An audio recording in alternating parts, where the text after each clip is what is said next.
so far, except for this one. I went on and got Contagious on its release date.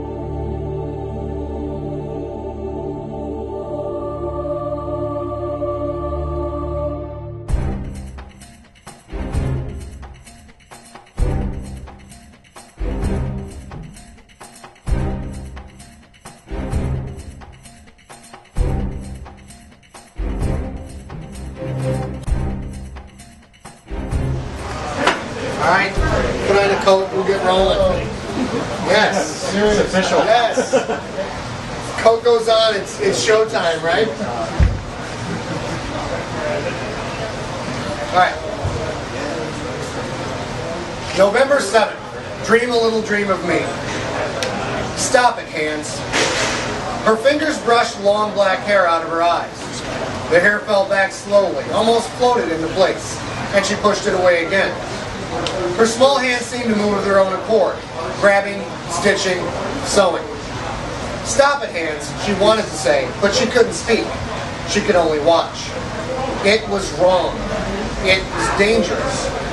It was what she deserved. Deserved for being bad. The hands ignored her. They reached down again, but this time they didn't find fake fur or plastic. This time they came up with something cold and solid. A small, severed head. Greasy black fur streaked with wet blood. Wide mouth, dead black eyes. Nothing like this had ever lived, nor would it. Not unless someone created it. Jan started to sob. The hands kept sewing. Colling slid out of his bed, his bare feet hitting the frigid floor. No matter how high they turned up the temperature, the floor remained perpetually ice cold. He stepped into his ratty flip-flops, pulled on a rope, and slid a small earpiece onto his left ear. He tapped the earpiece once, turning it on. Her possessed hands held the strange creation, a misshapen, mismatched Dr. Seuss Frankenstein. Not again, Jan's little girl voice whispered. Please, not again. She begged, but like watching a familiar old rerun, she knew what would come next. She started screaming a moment too early, just before the black eyes fluttered open and looked right at her. Primitive, unfeeling, but clearly hungry. Colling gently shook Jan one more time. She blinked awake, the expression of terror still fixed on her confused face. Sweat and tears matted her silky black hair against her skin. Jan, it's okay. He'd watched this woman for 2 years, tried to help her both because it was his job and because she had become his good friend.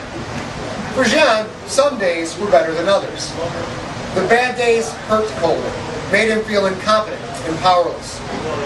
He always reminded himself, however, that she was still alive, and that was really something. She tried to kill herself twice, and he personally stopped both attempts. I have dream again, Mr. Golding. It's okay, Golding said. He felt her tears on his neck and shoulder. John called every man Mr., although with her thick accent, it always sounded like Mista. He'd never been able to convince her to call him by his first name.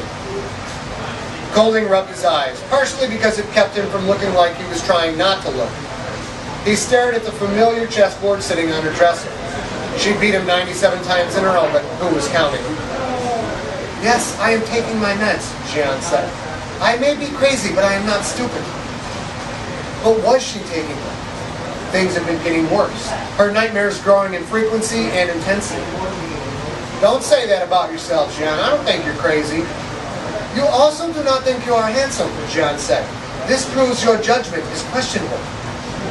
She walked to her bizarre computer desk, sat down, and switched on the power. 7 flat panel monitors flared, coating her in a whitish glare. The setup surrounded her in a semicircle of screens. 3 down at the desk level, the side monitors angled in. 4 monitors in the row above that, slanted down and around her, so she actually had to turn her head from left to right to see them all. Golding put the medicine bottle back and walked over to the computer station. All 7 screens showed flowing strings of the letters A, G, T, and C. Sometimes the letters themselves were in different colors, sometimes bright hues lit up long strings, and sometimes both. To Golding, it looked like multicolored digital pewter. The immune response was the hurdle that the scientific trinity of Janata's geniuses, Klaus Ruhmkorff, Erika Holl, and Jean, simply couldn't surpass.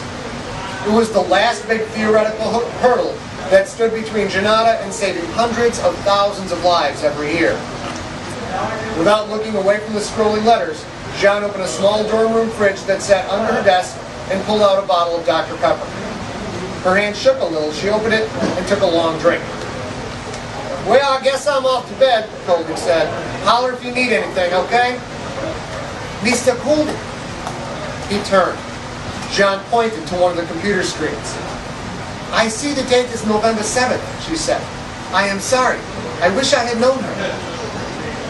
Tears welled up instantly. He swallowed against the knot in his throat, clenched his teeth against the pain in his chest. "Thank you," he said. Jean nodded, then turned back to her multi-monitor array.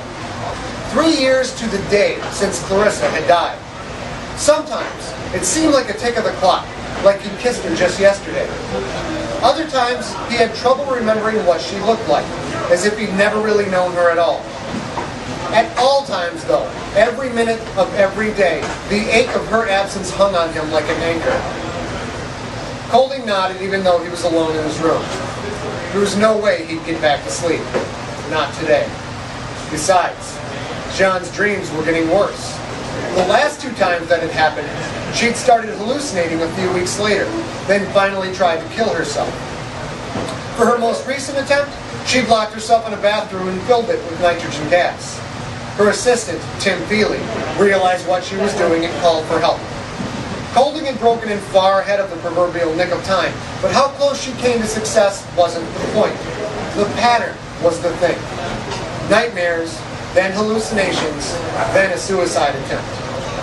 Dr. Ruhmkorff had already adjusted Jean's meds, but who knew if that would work? Holding had to report this. Klaus Ruhmkorff was brilliant. Erica Hull was a legend. But without Liu Jiandan, the project simply ceased to exist. That's what we're in. They've only got these 17 books. So if we could politely file a number if you want a book, you're going to have to take it, go upstairs, buy it, bring it back down. Those who already have their stuff, let's let those 17 people go up, and then you guys can line up and we'll get cracking.